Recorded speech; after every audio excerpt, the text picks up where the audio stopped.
వారు ప్రకటించారు. అంటే పుష్కర కాలం తర్వాత జరుగుతున్నటువంటి జయకేతనం లేదా ఆవిర్భావ సభ. పవన్ కళ్యాణ్ గారు శాసనసభలోకి ప్రవేశించిన తర్వాత, అధికారంలోకి వచ్చిన తర్వాత జరుగుతున్నటువంటి మొదటి సభ ఇది, ఆవిర్భావ సభ. దీని మీద చాలా పెద్ద ఎత్తున ఊహాగానాలు, చాలా బ్రహ్మాండంగా జరుగుతుంది, చాలా మంది జనం వస్తారు, చాలా ఆసక్తిగా ఎదురు చూశారు రాష్ట్రంలో ఉన్నటువంటి ప్రజలు కానీ, లేదు రాజకీయ విశ్లేషకులు కానీ. ఈ జయకేతంలో ఏ సంకేతాన్ని రాష్ట్ర ప్రజలకి, జనసేన పార్టీ కార్యకర్తలకి, నాయకులకి చంద్రబాబు నాయుడు గారు లేదో పవన్ కళ్యాణ్ గారు ఇస్తారు అని చాలా ఆసక్తిగా ఎదురు చూశారు. నిన్న సభ జరిగింది, జనం సహజంగానే బాగానే వచ్చారు.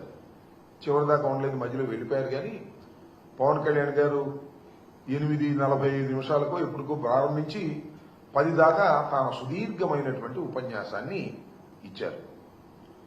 ఆ ఉపన్యాసం లేదా నేను చాలా ఆతృతగా, రేపు అంటే ఇవాళ ఎంతో కొంత స్పందించాల్సి ఉంటుంది, అపోజిషన్ లో ఉన్నటువంటి మేమని చాలా ఆసక్తిగా చూశా.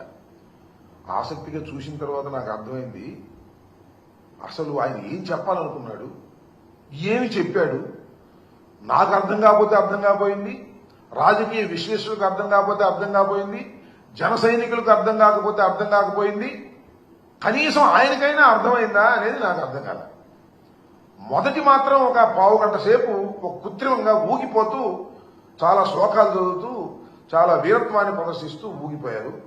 తర్వాత నార్మాలిటీకి వచ్చి మాట్లాడారు. ఒక మాట మాత్రం అన్నాడబ్బా, వాస్తవంగా ఒప్పుకోవాలి, నిలబడ్డాం, 4 దశాబ్దాల టీడీపీని నిలబెట్టాం. ఆయన నిలబడ్డాడు.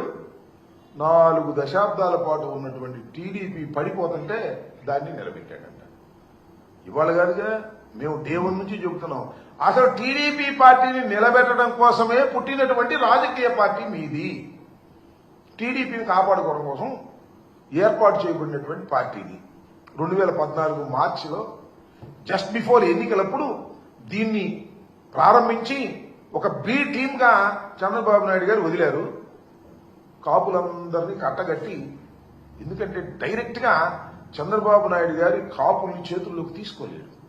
ఈ రాష్ట్రంలో ఉన్నటువంటి కులాల చరిత్ర అలాంటిది. చంద్రబాబు నాయుడు గారు తెలుగుదేశం పార్టీ కాపు సామాజిక వర్గం మీద అనేకమైనటువంటి దుశ్చర్యలు చేసినటువంటి సమాజం ఆంధ్ర రాష్ట్రంలో ఉంది. అందులో డైరెక్ట్ గా ఆయనతో మాట్లాడలేరు కాబట్టి కాపులతో పవన్ కళ్యాణ్ గారిని అక్కడ పెట్టి ఆయన నుండి అట్రాక్ట్ చేసి తద్వారా తన వైపు మరలించుకోవాలనేటువంటి ఒక ప్రయత్నంలో భాగంగానే జనసేన పార్టీ ఆవిర్భవించింది అనేది ఇవాళ మేము కొత్తగా చెప్పటంలా, డే 1 నుంచి చెబుతున్నటువంటి అంశమని ఈ సందర్భంగా నేను మనవి చేస్తున్నా. ఆ ప్రక్రియలోనే చంద్రబాబు నాయుడు గారికి ఎప్పుడు ఆపద వచ్చినా కాపులు తీసుకెళ్లి లింక్ చేయడానికి ఏర్పాటు చేయబడినటువంటి ఒక రాజకీయ పార్టీగా ముద్రపడినటువంటి రాజకీయ పార్టీ. అందువల్లే చంద్రబాబు నాయుడు గారిని నిలబెట్టడానికి ప్రయత్నం చేశారు. చంద్రబాబు నాయుడు గారే మొత్తం జనసేనకి, తెలుగుదేశం పార్టీకి మేనేజ్ చేసేది ఎవరయ్యా అంటే నారా చంద్రబాబు నాయుడు గారు, ముఖ్యమంత్రి గారు దీన్నంతా కూడా టోటల్ గా మెయింటైన్ చేసేటటువంటి పరిస్థితిలో ఇవాళ ఉన్నారు. దీనిలో ఒక మాట అన్నారు పవన్ కళ్యాణ్ గారు, 100% స్ట్రైక్ రేట్. ఏంటి 100% స్ట్రైక్ రేట్? నాకు అర్థం కాలేదు. మీది మీరు ఒక్కళ్ళే వచ్చారు 100% స్ట్రైక్ రేట్ కి.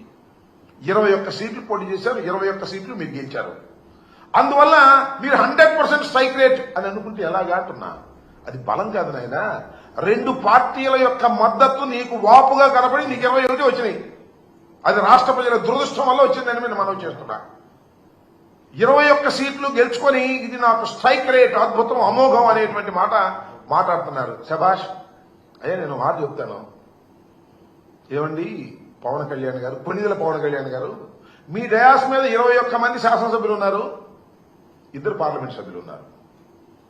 అసలు మీ వాళ్ళు ఎవరు చెప్పండి నాకు. మీ పార్టీలో వచ్చిన వారు ఎవరు? చంద్రబాబు నాయుడు గారి దగ్గర టికెట్ లేకపోతే పంపిస్తే వాళ్ళకి టికెట్ ఇచ్చావు. మేము రిజెక్ట్ చేసిన బ్యాచ్ కొంతమంది టికెట్ ఇచ్చావు. నీ సొంత మనుషులు, నీ పార్టీ మనుషులు ఎవరున్నారు? ఎవరు లేరు. గాలి కొట్టుకొచ్చిన వాళ్ళని కొంతమందిని పెట్టుకున్నావు. నీ అదృష్టం బాగుంది, గాలి కొట్టింది, గెలిచావు. ఇది జరిగినటువంటి అంశం. 100% స్ట్రైక్ రేట్ అనేటువంటి మాట మాట్లాడుతున్నావు.